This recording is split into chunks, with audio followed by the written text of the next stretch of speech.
What About Christmas is a film that was released in 2022. It's written and directed by McLean, and this is basically a slice of dramatic life with a Christmas backdrop.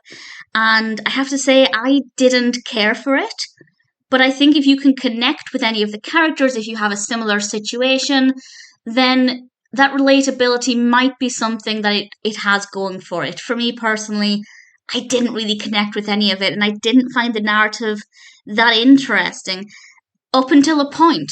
Something does happen that was actually really dramatic and serves as a lesson that you can't behave the way you're behaving, or something pretty horrific's going to happen. And I don't want to tell you what that is in case you want to watch the film. But the point there is that even though I didn't really enjoy most of it, I can appreciate how well structured the narrative is to take us up until this point, and then something happens and my emotions were on the surface. Even though I hadn't emotionally followed the journey up until that point, something happened that I hadn't expected, and I thought, okay, you have my full attention, and I completely see the message you're trying to deliver, and I really appreciate it. So it may not be my kind of narrative, and I realize I might not be making that much sense, but I don't want to say what happens.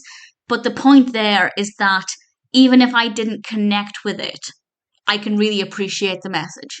And the message is that you can't behave in certain ways, least of all at Christmas, but not exclusively at Christmas.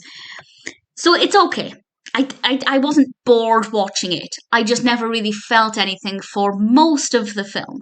But there were, of course, points, as aforementioned, where I did feel a lot, actually, where I felt quite a lot of intense emotions, and I realised then what the point of the film was, because up until then I hadn't been connecting with it.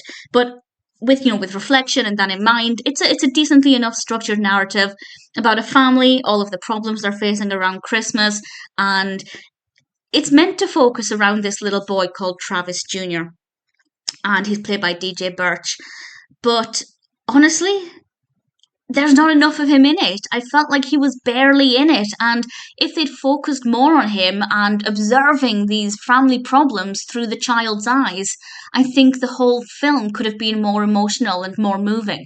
And I feel like it was a shame that they really didn't take advantage of that fact, because it could have been, even if I'm not connecting with the actual problems in the film or the characters' situations, if you show me some difficult situation through a child's eyes, I'm going to feel it. I'm going to feel emotionally connected, at least in some way. And that didn't happen. And I feel like it was a really big missed opportunity. But other than that, it is fine. It is an okay film. There's a decent enough amount of Christmas in it that they can get away with calling it Christmas in the title, because there are some Christmas films that will some films that will use the word Christmas and then there's no Christmas in it. But we have a decent enough amount here, and we have some really lovely music. The music in this actually is really stunning, and a lot does happen. It is a very busy film, and I feel like the pacing of that is very effective and very well done. For me, the biggest issue was just I didn't connect with any of the characters, and for the most part, I felt nothing. I wasn't feeling anything, which I guess is better than feeling bored or irritated, but I was just, going through the motions of watching it. So as I said at the beginning, if there are situations in the film that you can relate to or characters you can relate to, then I think it will be maybe a meaningful watch. As I said, if they'd done a bit more of telling it through the child's eyes or from the child's perspective, I think it would have been easier for me to engage with it emotionally. But even with that in mind, as I said, again, there are moments in it where I suddenly felt things that I hadn't expected to feel. I can't say it's a bad film. I will say it's not a film for me. I think there's definitely an audience for it, and there are some good things about the film, but I don't think, despite my great love of Christmas films, I don't think it's a film that I'll be watching again.